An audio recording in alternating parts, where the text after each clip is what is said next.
There's nothing. Only warm primordial blackness. Your conscious ferments in it. No larger than a single grain of malt. You don't have to do anything anymore. Ever. Never, ever. An inordinate amount of time passes. It is utterly void of struggle. No ex-wives are contained within it. An awareness creeps up on you. A mass lies hidden in your dead angle, soaking in some lurid acidic sauce. It's bloated and shameful, a ball of meat surrounding you. This is a terrible line of questioning, and it will only lead to more awareness of ex-love, ex-tenderness. It is foolish of you to resurface to the loss. Not after all the damage you've suffered to get here. Some of it irreversible. Stay. Sail with me through the abyss of pelagic zone.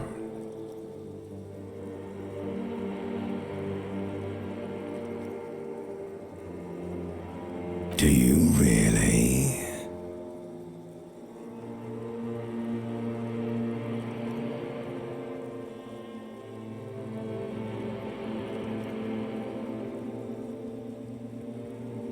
You wouldn't like it if I told you what was back there. Why'd you think you had to bludgeon yourself into oblivion? Or did you not sense yourself marinating? Poured so much on yourself, got a bit carried away, did we, Chef? Fear and apprehension. You should ask what's out there first.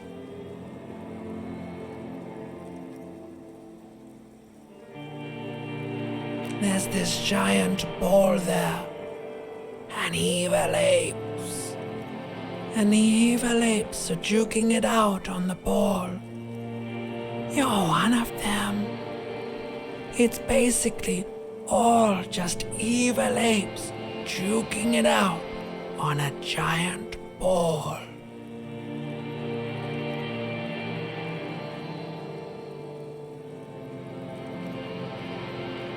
You can't even make out it's a ball when you're joking it out. It's that large. Infinitesimally small. Vying for resources is just a stupid expression you picked up somewhere. The part of the presentation you want to take home with you is this. You have to beat the other evil apes in the face, or you lose. Yes, it is. And you drowned in that sadness a long time ago. You lost.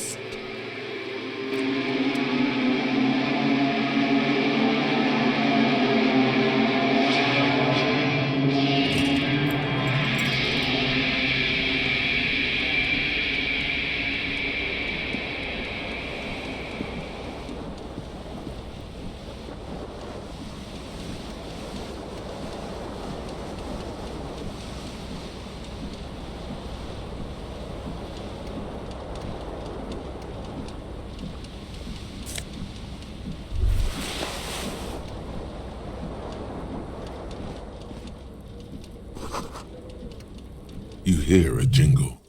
Keys are clinking in the pocket of your flare-cut pants. It says, whirling in rags, on the aluminium key ring. There is a single key on the ring. The number 1 is etched on it. It should open the door.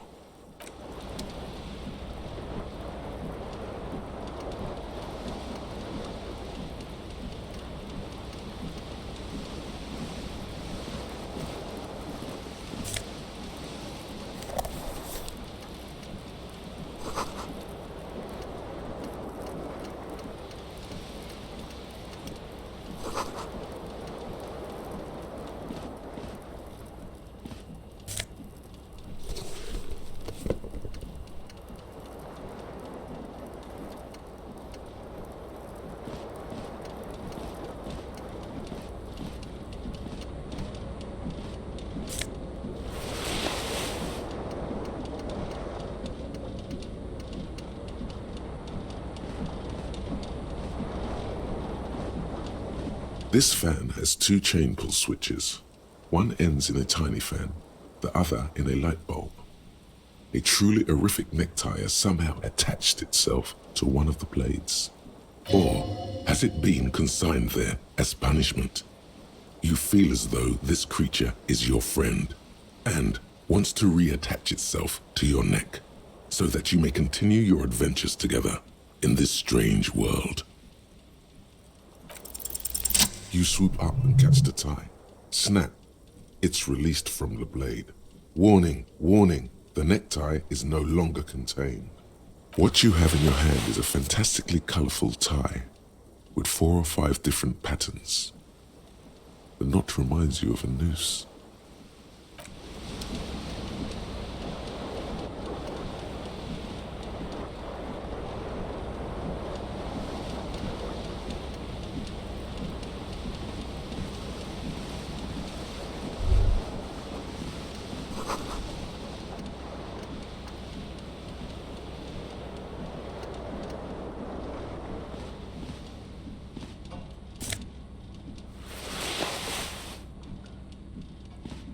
A mirror hangs above a bent and broken sink.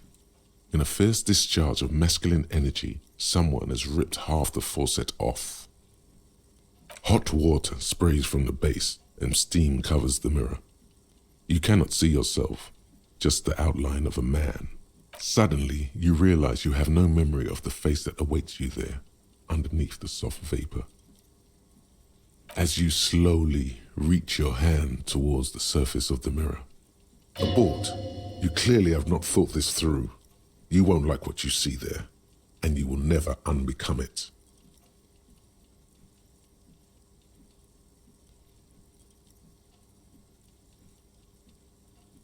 Behold. You have no idea who this thing is, do you?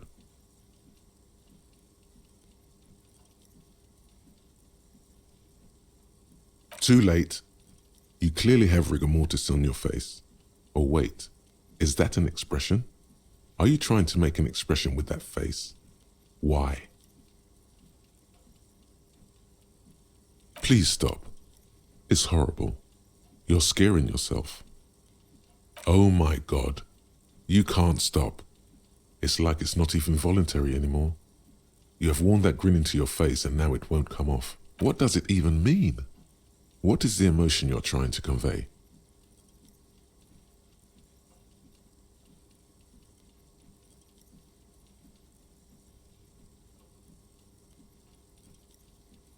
You are correct.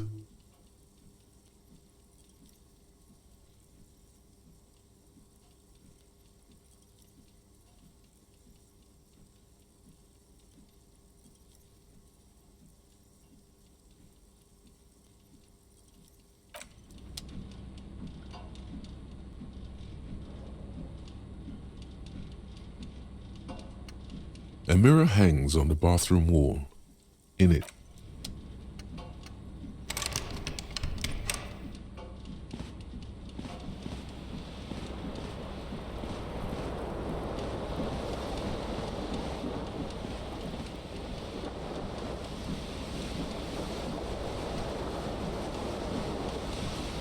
the window stands broken in its frame. Cold wind blows in. The shards face outward. Whatever broke this window came from the inside. A fine web of scarring covers the back of your right hand, but none of it is recent. More likely a projectile than a held object. There are no fragments on the floor from pulling a tool back in after impact. It is too large for a bullet, yet too small for a piece of furniture. You're looking for something heavy and larger than your fist. The single green shoe you found fits the hole almost as well as your foot. It would have also been heavy enough if thrown with force. Congratulations, you smashed the window with your own shoe. Now you only have one. If you're lucky, you could still find the other one on the balcony outside. The door to it should be outside your room. The cool wind gushes in. Your toes curl up from the cold.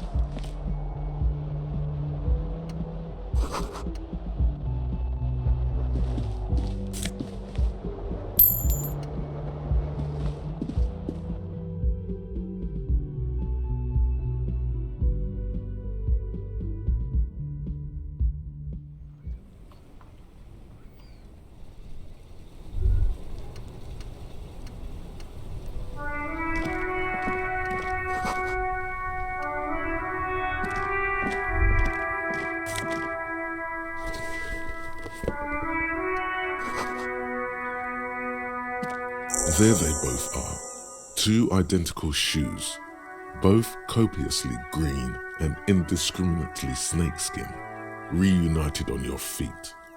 Good, they're balanced, comfy. Feels like the only good thing about you right now, truth be told.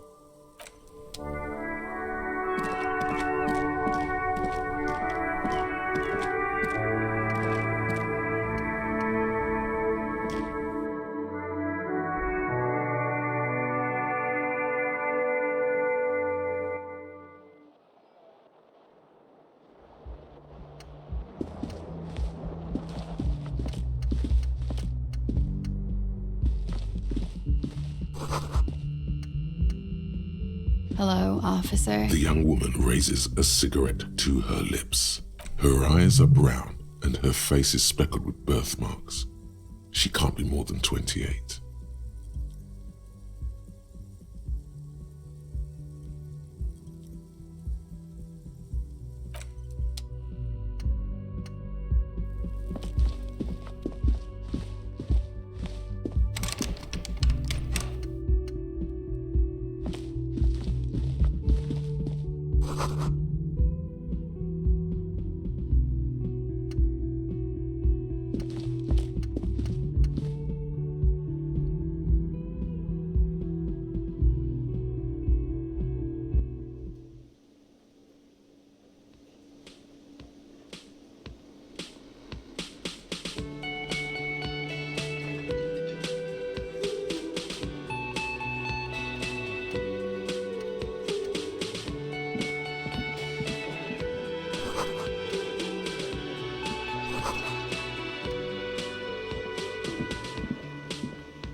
You should totally sing karaoke here, the first chance you get. Your emotions need to be expressed. People need to know your vast, oceanic soul.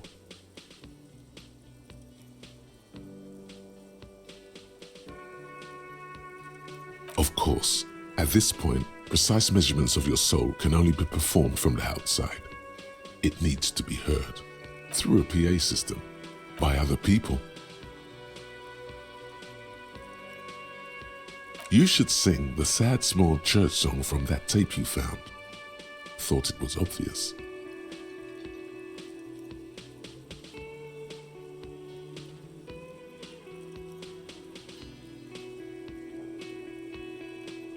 Serves them right. Wipe that smirk off their face with your sad, tragic song. Who's laughing now? No one. You would need another copy of the tape first, though. The one upstairs is destroyed.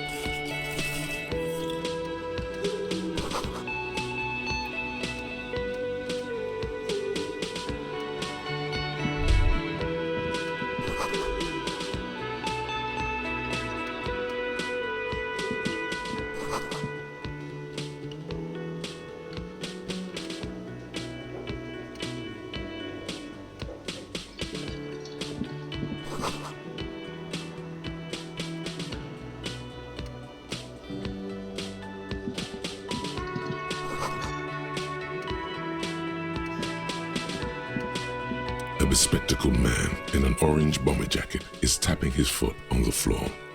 Looks like he's waiting for someone. As you approach, he narrows his eyes and extends his hand in greeting. If an assault were launched on this building right now, if the windows came crashing down and the whole world descended upon you, this man would hurl himself in death's way to save you. You are sure of this, but why? On the sleeve of his bomber jacket, as well as on its back, are the same enigmatic white rectangles as on your blazer.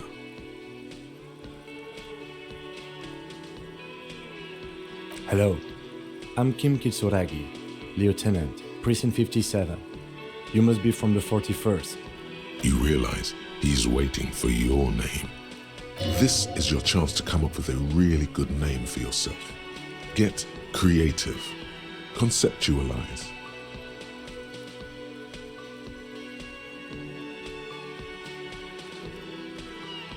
Okay then. It looks like we had a little scheduling error on Sunday. Saturday too, actually. Have you had time to talk to the manager here?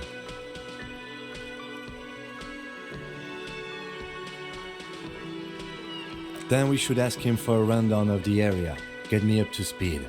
I understand the scene is out back, right? It also wouldn't hurt to assure him the police are finally here. In full force, I mean. Have you mapped out the initial interviews? Okay, we'll have time for that after we take a look at the coroner's case. Have you removed the dead body from the tree?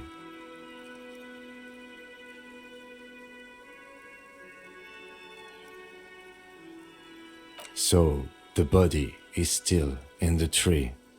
This is the first time you detect a weariness in the lieutenant's voice. It is obvious he would have preferred for the body to no longer be in the tree. Where it has been hanging for 7 days straight.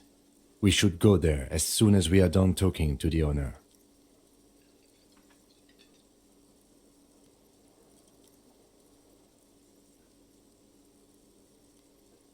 I can see you drank last night and the night before, and that you are still drunk now.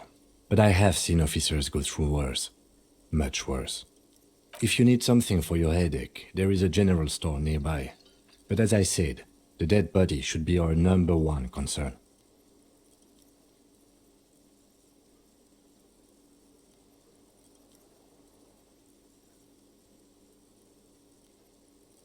I was sent here to meet a detective from Precinct 41. You have the insignia of the citizens' militia on your sleeve and on your back. I suppose you could be impersonating him. You could have gotten the insignia from the black market or forged it. But for now, I'm going to set those possibilities aside. I'm not from the Inspectorate General.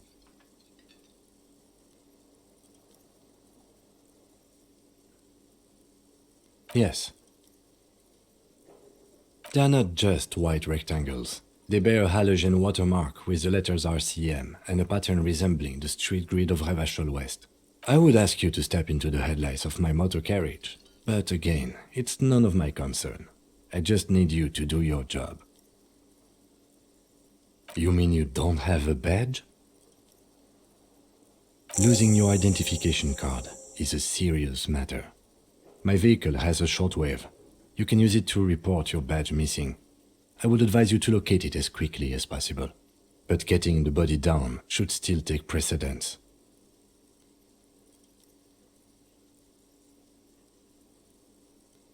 After you, officer.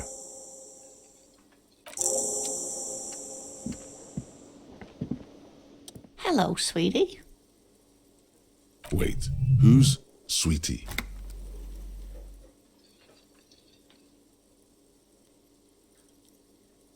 Why, you are, officer.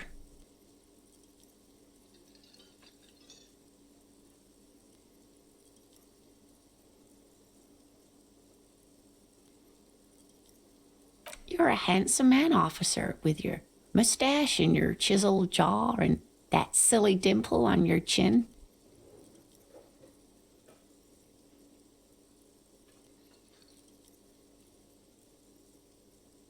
You must forgive me.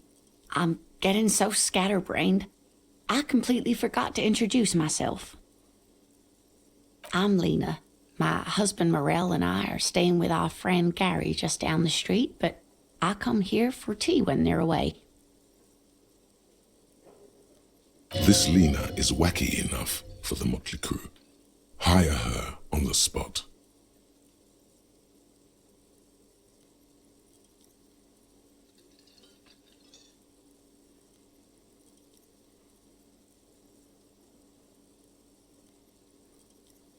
Of course, dear. Good luck with your case.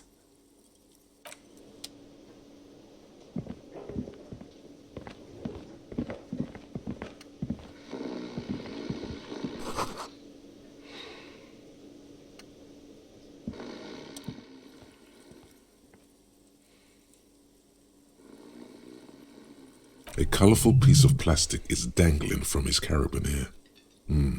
Makes your fingers itch. On the counter, rolled out of his open hand, you see a blister pack of headache medicine.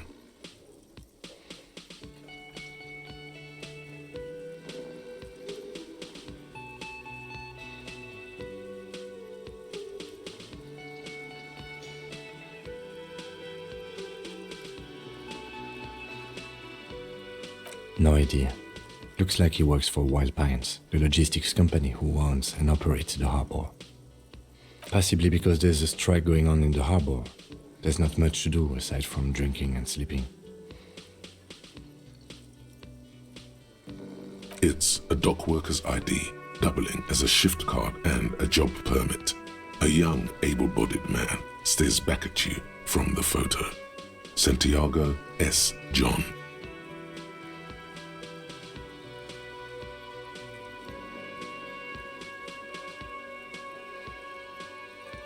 The man does not mind. You probably need them more than he does.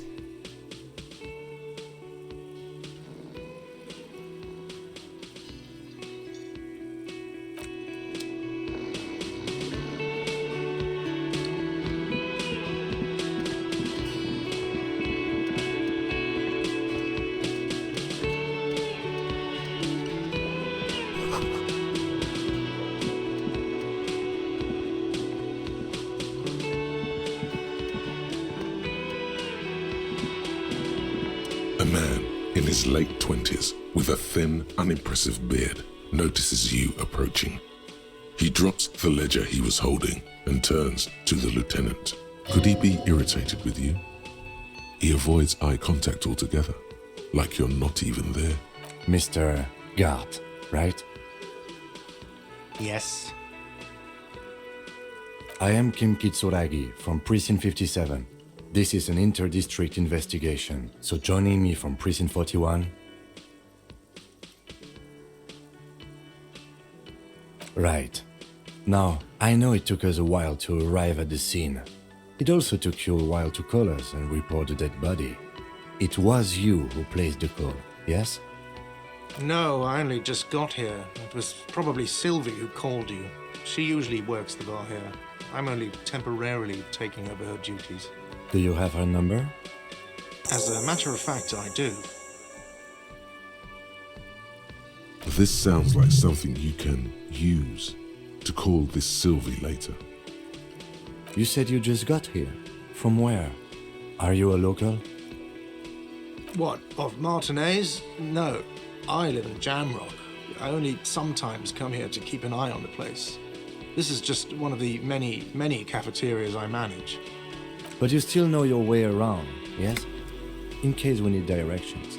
Yes, I know where some things are, but as I said, I don't live here. I just used to work here. And I'm not going to start working here again, if that's what you think. I didn't imply that. Detective. I have everything. You?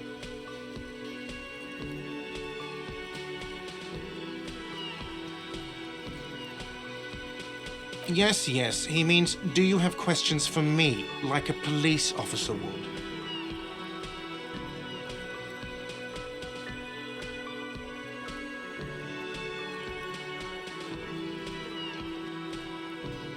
She went away because none of your business. Extra fine. Behind this building, there's a courtyard. They hoisted him up on a tree there. That's easy. See that door there? First you exit through that. Then to your right, you should see a big hole in the fence. A really big one. You can get to the courtyard through there. No need for the keys. The hole is big enough for the Franco-Nigerian cavalry to fit through. Does he want you to feel guilty of making that hole? It's implied in his voice. I don't know who killed him. I'm not the police. That's your job. He doesn't know. He just said they hoisted him up on a tree. Who is this they? Oh, people are saying it was the union dock workers, that it was a lynching. The locals, the customers, the people who eat here, a lot of dock workers eat here. Sylvie told me everyone knows the dock workers did it. Did the debarders themselves tell her this, or is it a rumor? I don't really know. You'll have to ask her. I would suppose it's because they have nothing better to do. You mean the strike? Yes, the strike. The man they hanged was a security guard for the harbour company, I hear. A mercenary. The unionistas probably thought they'd send a message. The lieutenant turns the page in the little notebook he's been scribbling in. No, I'm not the bartender. I'm the cafeteria manager. He's very animated all of a sudden. This is clearly a touchy subject for him. That period of my life is over.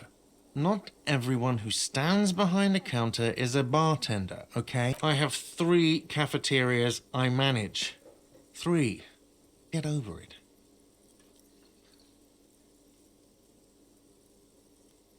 Why would I have a problem with you?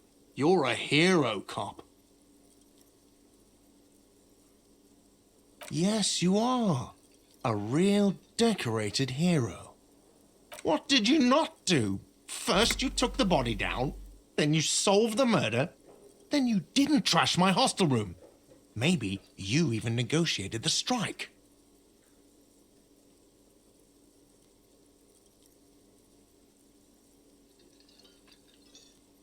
Oh, it's not. You're right, it's not. He has no respect for you personally, but this man sees himself as a law-abiding citizen, and you a representative of that law. Let's go. Not so fast. You owe me 130 real. No one is saying the multi-pattern necktie you found tied to the ceiling fan can talk. No one. It must be merely imagination. But Let's bail! Time to push the eject button! Sounds like a responsibility! You don't like those!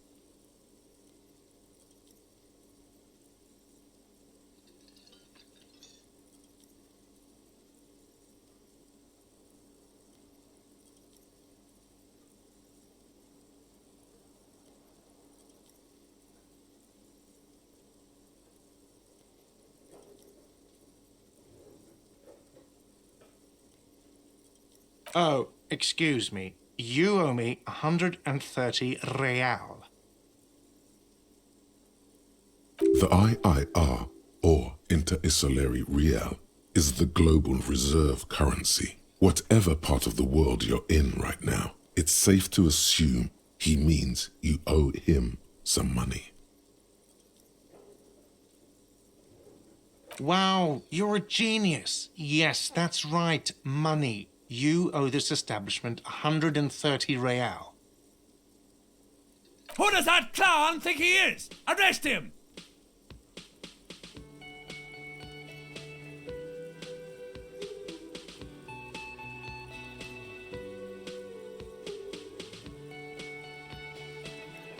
Let's see. 3 nights at a tariff of 20 real comes to 60 real. Then there's the window you annihilated. The hole in the window was the first thing I saw when I came to work. So don't try to tell me you didn't. That will be 40 real in damages. Another thing you've annihilated is half the bar. You've run a tab of 30 real. Actually more, but we'll round it down to 30 for your hard work maintaining the stability and order of Revachol. That's 60 plus 40 plus 30 equals 130 real. And yes, real is still money.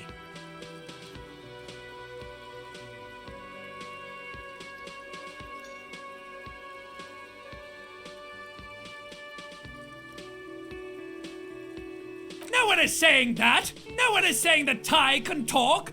That would be ludicrous! It's just that you should arrest him! It would be wiser!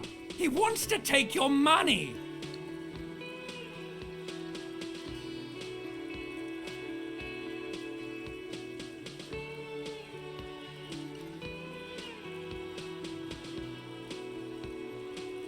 The lieutenant watches you fiddle with your horrific tie. Sweat stains forming under your armpits. He puts his hand on your shoulder. If you don't have the money, it's okay. None of us are in this for the wages. That's cop 4. I haven't offered to pay because I don't have any money either.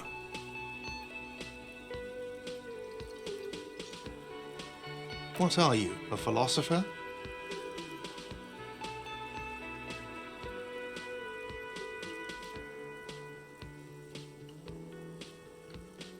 Money is what grown-up people use to pay for things. Things like this hostel room or 8 bottles of potent blend and 9 packs of Royal Extra. We use it for everything, really.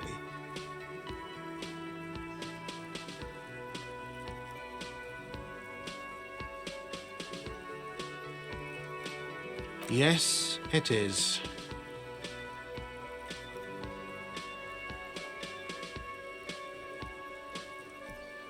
No, you see, that's 40 cents.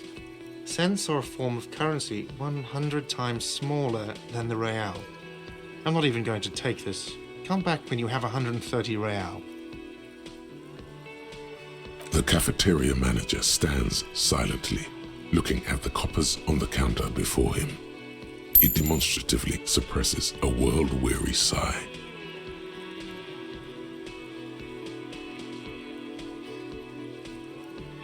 I'm sorry, but he has to pay. I can't let him stay here any longer if he doesn't. If he doesn't have the money by tonight, then... Officer, maybe you are better off working this from home for now. You live in Jamrock, right? It's not that far away.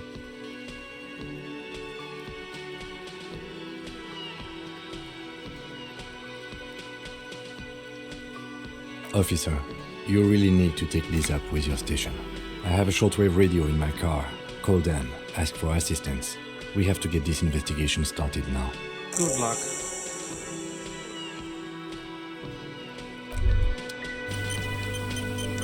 By the way, where is home? The address is coming up blank, and this place sure isn't it. But you've been at this hostel cafeteria for only 3 nights. Where were you before? You had to be somewhere. You don't really know, do you? South, maybe, doesn't sound like somewhere you can stay if you run out of money. You can try. Run some addresses in your head when you get the time. Maybe a street or an apartment will appear.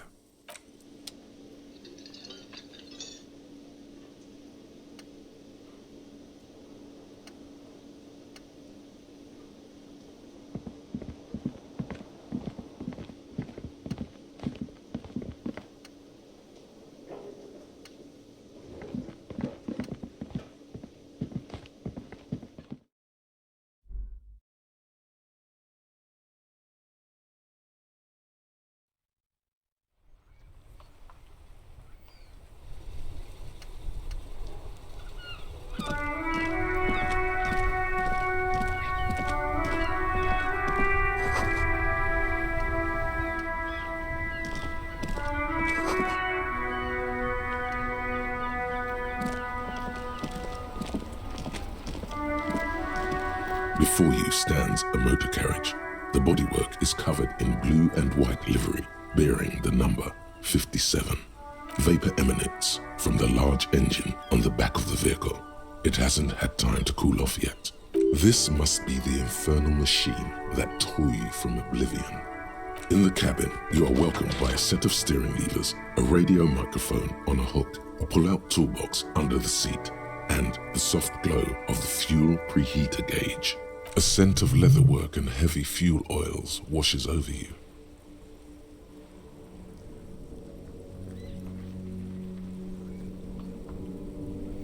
The frequency tableau lights up, and a green button labeled Prime Line glows like a feline eye.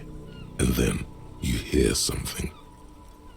The soft purr of electrical kittens, radio waves cast far and wide over the metropolis. A woman's voice greets you through the static. This is Precinct 57. Hello, Lieutenant. How may I assist you? Hello, Alice. Please assist our colleague from the 41st Precinct here. I'm putting him on. Operating the radio is easy. Just be confident. You've probably done it 1,000 times.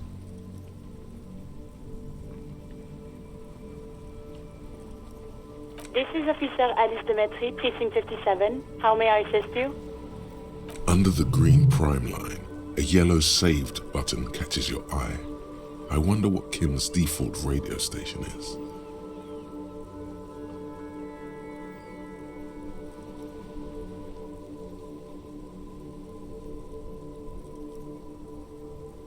Of course. What is the number, officer? Yes, hold on. Her number is 005 1944 298. Received. Hold on, officer.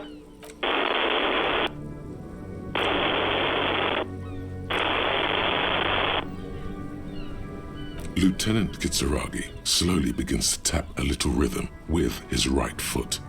Quite a lot of time has passed.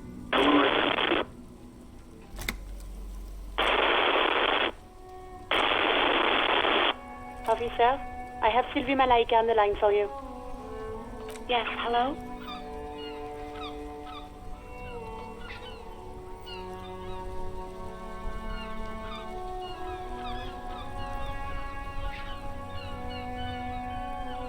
Oh, right.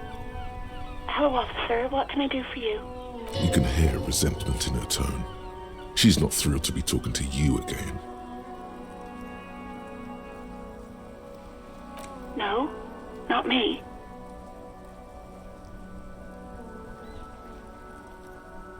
No, sorry. I don't. Not a lot of people have phones around here. Copper thieves take the wires. People don't have the money to have the cables put in again. They use the Union's phone, or the one on the coast. It was someone else. We'll find them sooner or later, officer. It just might take a while.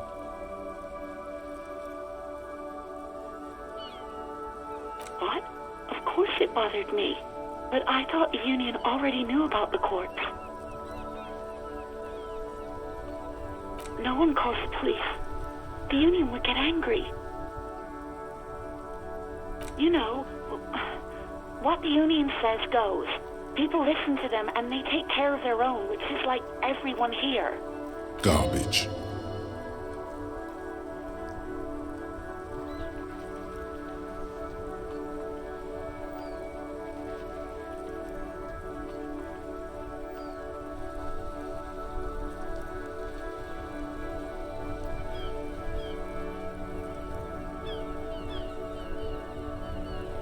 Legally, no. In reality, yes. Martinez is de facto policed by the Dock Workers Union. Words are not necessary to feel the lieutenant's discontent for the situation.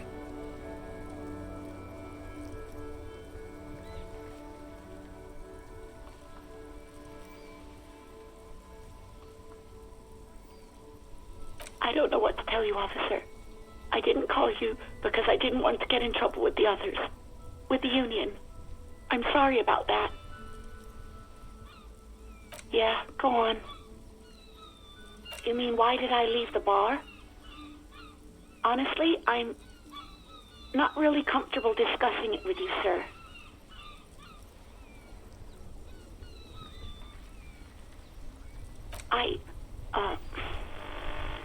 Let's just say I left because I needed to get away from someone.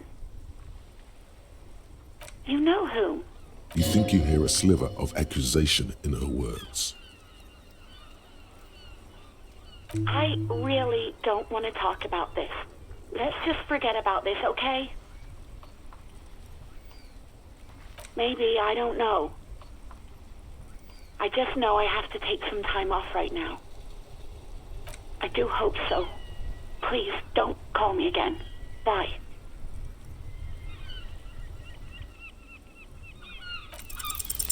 Yes, you have obviously done something to upset her at the Whirling in Rags, when she was still working there.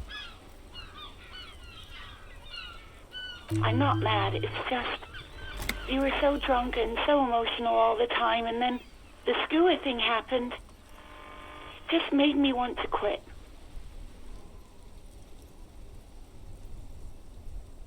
The stuffed bird, the great skua. You threw it against the wall while screaming, "Fuck that bird," and laughing like a maniac. I think you said it had been giving you shit ever since you got there.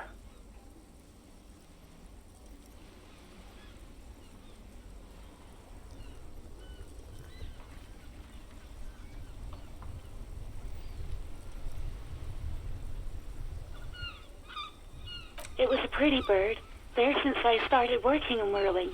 I really liked her. We call her Scotty.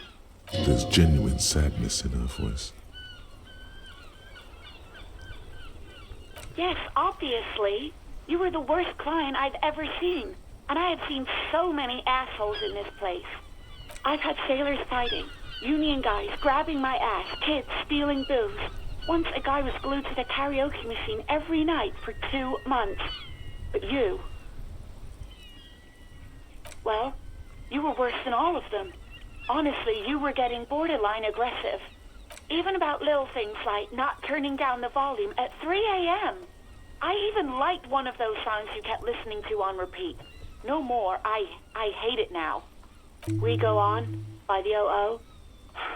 I can't listen to it anymore. You've turned it into a parody.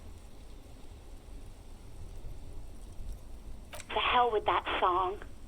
Then there was your room. Your project. An experiment to see how bad it can get in there. I tried to send the cleaner, but you wouldn't let me.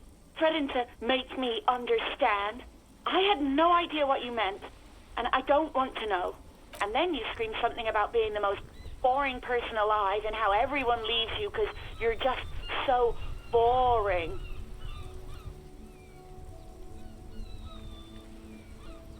And then I had to deal with your toilet. The one you clogged with police documents, causing water damage downstairs in the kitchen. I won't even mention you waving your gun around, harassing customers, threatening to sing karaoke, threatening to kill yourself. The ones I had to wrench out of your toilet. Damn it, I don't remember what I did to your damn papers. I don't remember every little thing I do. Especially when there's a hurricane loose. It's your fault for losing them, not mine. Something in you wants to immediately forget about this, as if there was a reason you threw them away. No, you really weren't. You were simply the worst.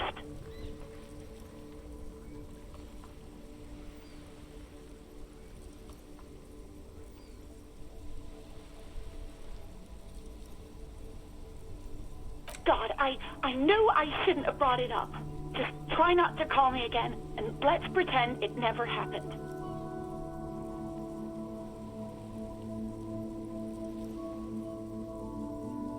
All sorts of things. From disco, rock too. So much disco and rock. Yes, that's the one you like to sing along to the most. The later it got, the more that one came on. Interesting. You still have to find a copy though, before you can blast it. You hear a sigh of relief on the other end of the radio. Wordless, the call breaks. Then, the already familiar voice. Anything else I can help you with, officer? Just a second, officer.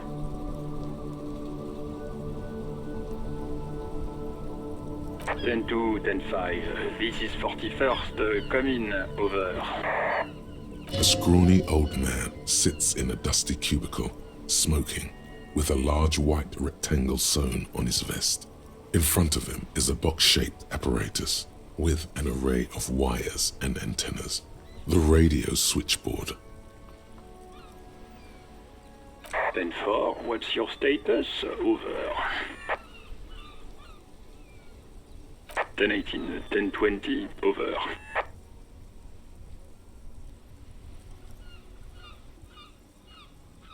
State your message, sir. Over. 10-9, repeat message. Over. 10-4, message received. This is a very serious situation. I need to 10-22 the captain. Over. Is it him? What does he want? Says he lost his badge and needs to report it. He what? He lost his badge? Who lost his badge? Dick fucking Mullen. Who do you think? It's Officer Dick Mullen from the bestseller Dick Mullen and the Lost Identity. Dick Mullen is not your name. It's the name of a fictional detective who would not lose his badge. Defend yourself. Immediately. They're laughing at you.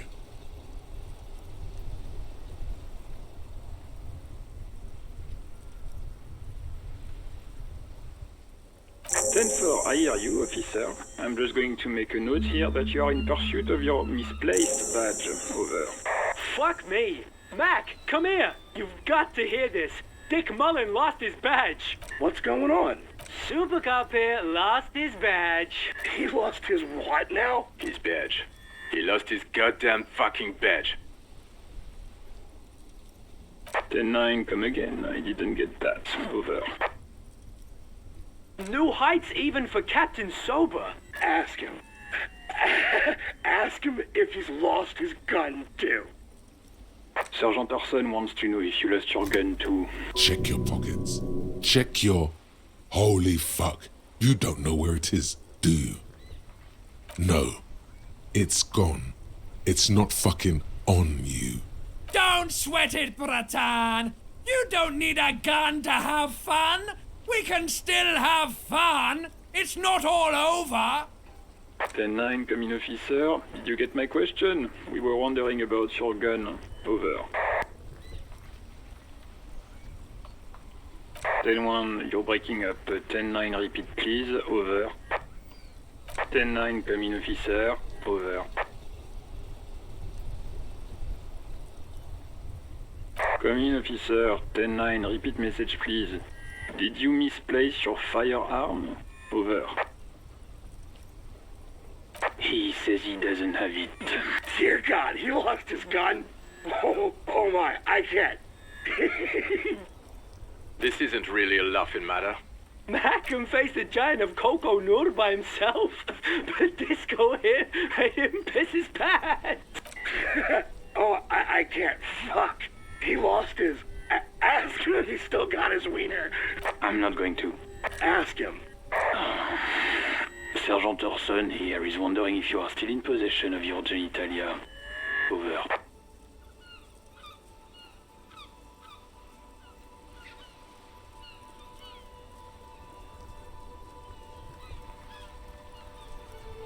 The silence is almost deafening after you flick off the switch, severing the connection. That did not go well. I guess the important thing is that you followed protocol and reported your lost items. Did we need anything else here? A metallic drawer slides out from under the seat and clicks into place. The tools inside are neatly organized. Take what you need, officer. It's going to be a long case. I'm not protective of my tools, like some men are. He's clearly a little protective of his tools. But what can you do? Work is work. The pry bar feels nice and cold in your hand, heavier than you'd think. Useful for opening all sorts of doors and lids. The handles are long and sleek. Snap, snap go the cutters in your hand. You can do good work with these. Cut chains, locks, and ropes, especially belts. It's robust, weatherproof, and well-made. Police issue, blue, lets you see things in the dark you would otherwise miss. The pull-out toolbox slides back into its nest. Preheater gauge casts a warm glow on the steering levers and the radio on its hook. The white suede feels luxurious under the touch, and the metal clutch handle so very familiar in your palm. As you tap on the gauge, the indicator pin jerks as if startled. It's in the large orange sector, indicating the engine is warm. Next to the gauge is a red switch labeled heat. There's no use pressing the heat button. It won't start without the ignition key. Translation: we're not going anywhere right now. Alternative translation: don't even think you can drive my MC.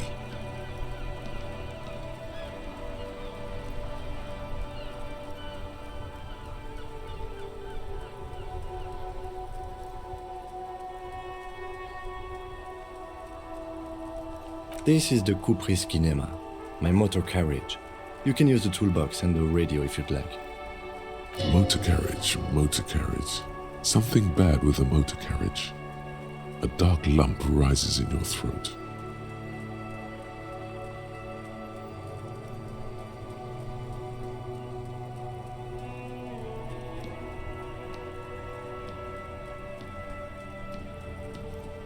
Nothing. It's probably nothing. Forget I brought it up. Please proceed with the carefree lollygagging.